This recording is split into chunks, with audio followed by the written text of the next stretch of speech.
Well, hello and welcome to this first of the videos I'm going to put up relating to wargaming. And this video acts as a really brief introduction to wargaming, give you an idea of what's involved.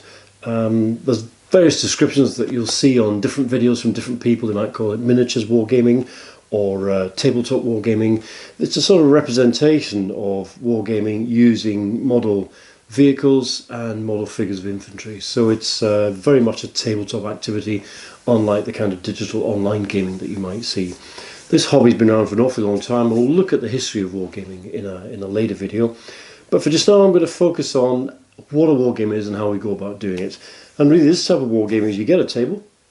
Sizes can range from sort of 6 feet by 4 feet up to bigger games. My table's 12 feet by 6 feet. I wargame with friends who play on 16, 17 foot tables, and I've seen games in halls, many tens of feet long. So it depends on space and affordability, or whether or not you can get a lot of people together. But tabletop wargaming is exactly what it says in the tin. You fight your wargame on a table like this.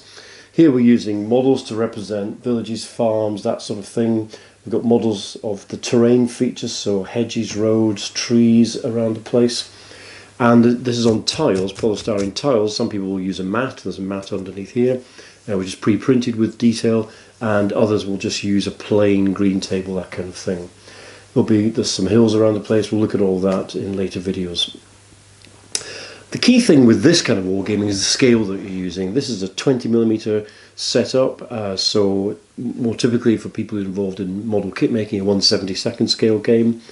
And it uses models that go at that scale, but it manipulates the scales in terms of representation to help us get everything onto a tabletop. So these rules that I'm using are called rapid fire, fast play World War II war games. You can find these online. I'll put a link to the website for the guys that run this, Colin Rumford and Richard Marsh, and on their website you can find a lot of resources to do with this, and links to ways of getting all the terrain and that kind of thing. There's also Facebook pages linked to rapid fire wargaming, and on the Facebook pages you'll typically come across people who are posting pictures of their own games, and you'll find there are gamers in North America, South America, all across Europe, the Far East, and here in the United Kingdom. The scales that rapid fire operates at are 1/15 scale for infantry representation and 1/5 scale for armoured fighting vehicle representation. Now those are broadly true.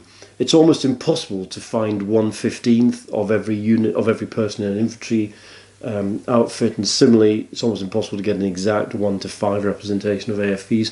So as we'll see as we look at different formations for the war game, that can be bent slightly. But if you've got the right number and mix of weapons per unit, and they represent roughly what they would have faced against each other, then you're in the right ballpark. And these guides, the rapid fire guides, give you lots of information to help you to do that. So broadly, it's a form of wargaming that involves tabletop miniatures, often people dispersed around either side of the table. Because of COVID, that's happened less and less, obviously, for safety reasons. So my war games, I tend to be on my own here, but linking up with people online over the iPad using Skype or FaceTime or some other video calling software. And that means you can get rules, ideas exchanged, you can have orders passed over, and you can run a game with both of you almost in the room, as it were, because of all these safety problems at the moment. So that's broadly how wargaming works. We'll take a look now at how the scales work in terms of bringing down the large real size infantry and AFV units down to the size of a wargames organisation.